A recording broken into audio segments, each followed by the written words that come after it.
हरे कृष्णा।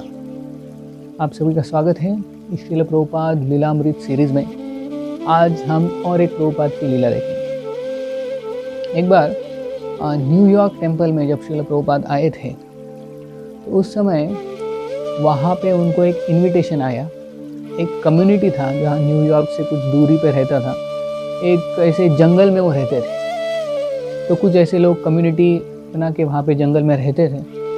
तो उनसे एक इनविटेशन आया श्रील प्रभुपाद को, जब श्रील प्रभुपाद इस्कॉन न्यूयॉर्क में थे, कि उनके कम्युनिटी में आके उनके लिए प्रवचन कीर्तन करें।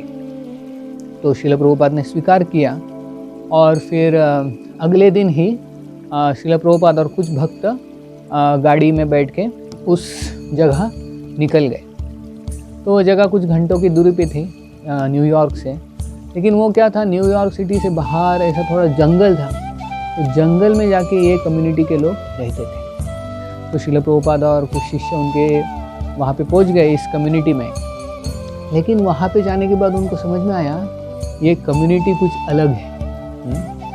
तथाकथित स्पिरिचुअल कम्युनिटी है, लेकिन उनका एक खासियत विशेषता क्या थी कि वहाँ पे वो नेचुरल रहते। नेचुरल यानी पूरा नेचुरल, यानी कपड़े भी नहीं पहनते, निर्वस्त्र रहते थे। सभी पुरुष स्त्रियाँ सभी निर्वस्त्र रह के उधर रहते थे। वो जंगल में छोटे कुटिया बना के, घर बना के नेचुरली रहते थे। तो श्रील प्रभुपाद और उनके शिष्य पहुंच गए तो उनको आश्चर्य हो गया कि ऐसे लोग भी हैं। तो फिर श्रील प्रभुपाद का वहाँ पे प्रवचन आयोजित किया था और बड़ा स्टेज था, उस पर श्रील प्रभुपाद गए और फिर काफ़ी सारे ये कम्युनिटी के लोग भी वहाँ पे बैठे थे, लेकिन कुछ कपड़े नहीं।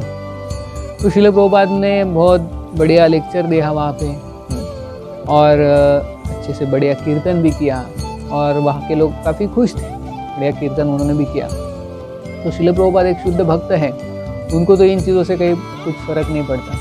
वो तो ये शरीर को ही एक ड्रेस मानते हैं।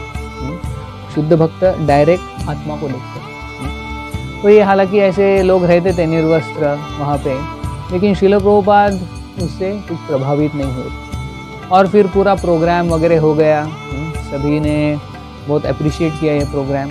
और श्रील प्रभुपाद और उनके शिष्य बाद में जा रहे थे। तो जाते जाते उन्होंने एक व्यक्ति को देखा जो निर्वस्त्र वहाँ पे था और वो गार्डनिंग कर रहा था। तो श्रील प्रभुपाद उनके पास गए और उनको पूछे,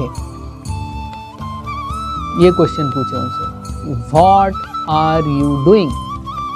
कि आप क्या कर रहे हो? तो व्यक्ति ने उत्तर दिया कि मैं तो यहाँ पे गार्डनिंग कर रहा हूँ। लेकिन जब उस व्यक्ति ने श्रील प्रभुपाद की आंखों की तरफ देखा तो श्रील प्रभुपाद की आंखों में इतनी करुणा थी और वो एक करुणा के वश एक प्रश्न पूछ रहे थे कि What you are doing? ये वो नहीं पूछ रहे थे कि आप क्या कर रहे हो, लेकिन वो पूछ रहे थे what are you doing with your life? आप अपनी ज़िंदगी के साथ क्या कर रहे हो? तो वो जो व्यक्ति था उसको समझ में आया कि प्रभुपाद सिर्फ ये स्वामी जी मुझे ये नहीं पूछ रहे कि तुम अभी क्या कर रहे हो, वो पूछ रहे कि तुम तुम्हारी ज़िंदगी के साथ क्या कर रहे हो, कि तुम तुम्हारी ज़िंदगी यहाँ पे वेस्ट कर रहे हो। तो कुछ तो अच्छा करो, इस मनुष्य जन्म मिला है। तो इतना कुछ प्रभुपाद ने कहा बस एक सेंटेंस में कि व्हाट आर यू डूइंग, इतना ही कहा और व्यक्ति बस देखते रहा और फिर श्रील प्रभुपाद चले गए। लेकिन ये व्यक्ति के ऊपर इतना प्रभाव हुआ श्रील प्रभुपाद के वो एक प्रश्न से, व्हाट यू आर डूइंग, बाद में वो जो व्यक्ति था वहाँ वो कम्युनिटी छोड़ के बाद में टेम्पल आ गया और फिर वहाँ पे ज्वाइन हो गया। तो इतना प्रभाव है भक्त, जो शुद्ध भक्त है उसका थोड़ा क्षण भर उसका संग मिला भक्त का, शुद्ध भक्त का, तो उससे व्यक्ति का जीवन बदल सकता है। तो इस लीला से हम देखते हैं कि कैसे साधु संग सर्व शास्त्र को है, लव मात्र साधु संग सर्व सिद्धि हो। थोड़ा भी संग मिला शुद्ध भक्त का तो हमारा जीवन पूरा बदल सकता है। तो उस व्यक्ति को एक सेकेंड या कुछ सेकेंड, कुछ मोमेंट्स, कुछ क्षण उनको श्रील प्रभुपाद का संग मिला, उसके कारण वो व्यक्ति का जीवन बदल गया और आज भी वो इस्कॉन में है, वो भक्त है और कभी कभी वो स्टोरी भी बोलते हैं उनका। बहुत बहुत धन्यवाद। हरे कृष्ण।